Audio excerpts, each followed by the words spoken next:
తాకట్లో ఉన్న మీ బంగారాన్ని విడిపించి ఆ రోజు ఆన్లైన్ రేటుకి కొంటాం. Sharma gold company. అన్నం పెట్టినోడికి సున్నం పెట్టినట్టుంది టర్కీ తీరు చూస్తుండే. 2023లో టర్కీలో భయంకరమైన భూకంపం సంభవించింది. అన్నమో రామచంద్ర అంటూ పక్క దేశాలను ప్రాధేయపడింది టర్కీ.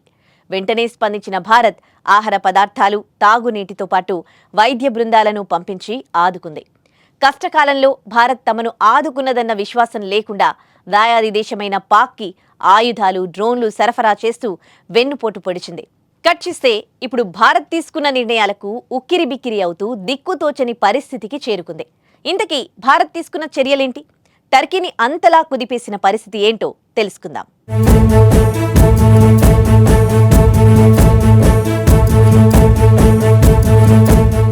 ప్రస్తుతం భారత్ పాక్ మధ్య యుద్ధ వాతావరణం నెలకొన్న విషయం తెలిసిందే. గత నెల ఏప్రిల్ 22న జమ్మూ కశ్మీర్లోని పెహల్గాంలో 26 మంది భారతీయులను ఉగ్రవాదులు పొట్టనబెట్టుకున్నారు. ఈ సంఘటనపై భారత్ తీవ్రంగా స్పందించింది.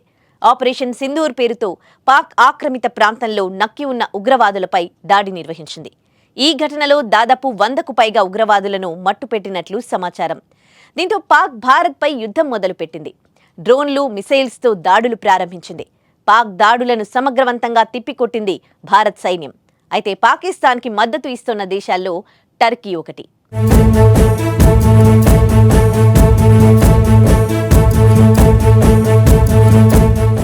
భారత్ టర్కీ మధ్య ద్వైపాక్షిక సంబంధాలు 1948 నుండి ఉన్నాయి.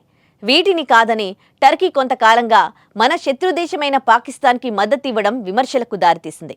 భారత్ పాకిస్తాన్ మధ్య ఉద్రిక్తతల సమయంలో పాకిస్తాన్ భారత్పై ఉపయోగించిన డ్రోన్లను టర్కీ నుండి కొనుగోలు చేసినట్లు భారత్ గుర్తించింది.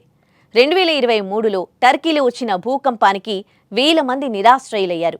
వారిని ఆదుకునేందుకు ఆహార పదార్థాలతో పాటు వైద్య బృందాలను పంపించి మానవత్వాన్ని చాటుకుంది. కానీ టర్కీ మాత్రం విషాన్ని చిమ్ముతూ పాక్కి ఆయుధాలు సరఫరా చేసి భారత్కు నమ్మక ద్రోహం చేసింది. దీంతో భారత్లో టర్కీ బాయ్కాట్ ఉద్యమానికి దారితీశాయి.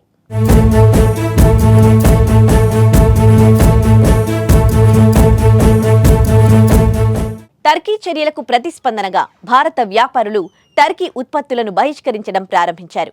ఇటీవల పూణేలోని పండ్ల వ్యాపారులు టర్కీ యాపిళ్లను బహిష్కరించారు. దీనివల్ల 1200 నుండి 1500 కోట్ల రూపాయల వ్యాపార నష్టం వస్తుందని అంచనా.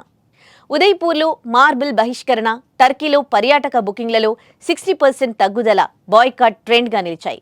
టర్కీ టీవీ ఛానళ్లపై నిషేధం వంటి చర్యలు భారత్ తీసుకుంది. భారత్ టర్కీ మధ్య వాణిజ్యం $7.8 బిలియన్ విలువైంది. ఇటీవల కొనసాగుతోన్న బహిష్కరణలు టర్కీపై తీవ్ర ప్రభావం చూపే అవకాశం ఉందని తెలుస్తోంది.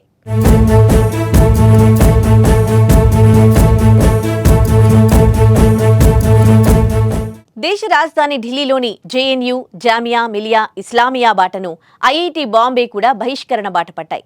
టర్కీ యూనివర్సిటీలతో కుదుర్చుకున్న ఒప్పందాలను నిలిపివేశాయి.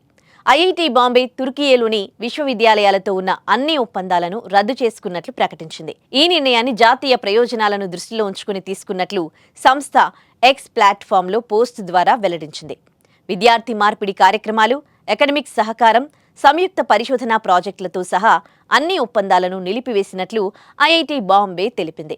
పంజాబ్లోని చండీగఢ్ విశ్వవిద్యాలయం, తుర్కియే, అజర్బైజాన్లోని 23 విశ్వవిద్యాలయాలతో ఒప్పందాలను రద్దు చేసుకుంది. టర్కీ దాయాది దేశమైన పాక్ చేస్తున్న సహాయానికి భారత్ తగిన బుద్ధి చెబుతుందని రాజకీయ విశ్లేషకులు అంటున్నారు.